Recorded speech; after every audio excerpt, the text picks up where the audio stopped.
Donna from Patreon asks if one has a choice between a non-nutritive sweetener such as stevia or monk fruit when making a recipe, is there a preferred option nutritionally?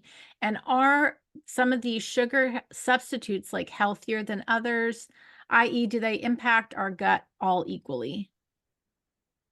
So, the answer is nutritionally, no, none of them have a meaningful amount of nutrients to offer our baking. So they're not adding vitamin or mineral content, for example. So nutritionally, they are adding sweetness and nothing particularly nutritionally valuable.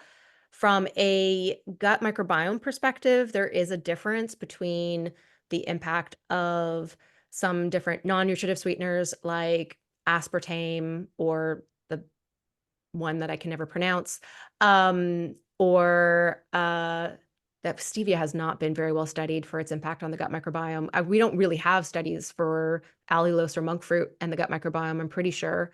And sugar alcohols, definitely, they are fermented by our gut bacteria, and that is why high intake of sugar alcohols can cause things like gas and bloating and potentially diarrhea for some people. So definitely sugar alcohols are fermented by our gut bacteria. Um, so that they do impact potentially the composition of the gut microbiome. Some artificial sweeteners can impact the composition of the gut microbiome. There's not a ton of good research on the, like, quote unquote natural sweetener alternatives like stevia and monk fruit. So, I would say, given that research, other than making sure we're not going so overboard on sugar alcohols that we're causing GI symptoms, a little bit's fine. There's sugar alcohols in lots of fruits and vegetables. Like that is a normal part of our diets. It's just that when it's added as a sugar alternative to a sweet treat, that's a lot more than we're necessarily getting from, cherries, for example.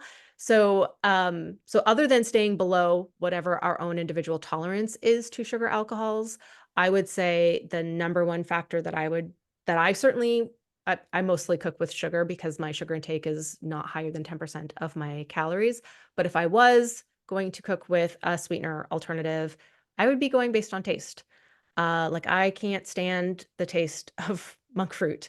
Stevia depends on what it's in. So I would, yeah, I that would be my suggestion is they're all nutritionally pointless, I guess, other than they're gonna add some sweetness to increase the flavor experience. So given that, go by flavor. Like flavor is the number one reason to choose one over the other.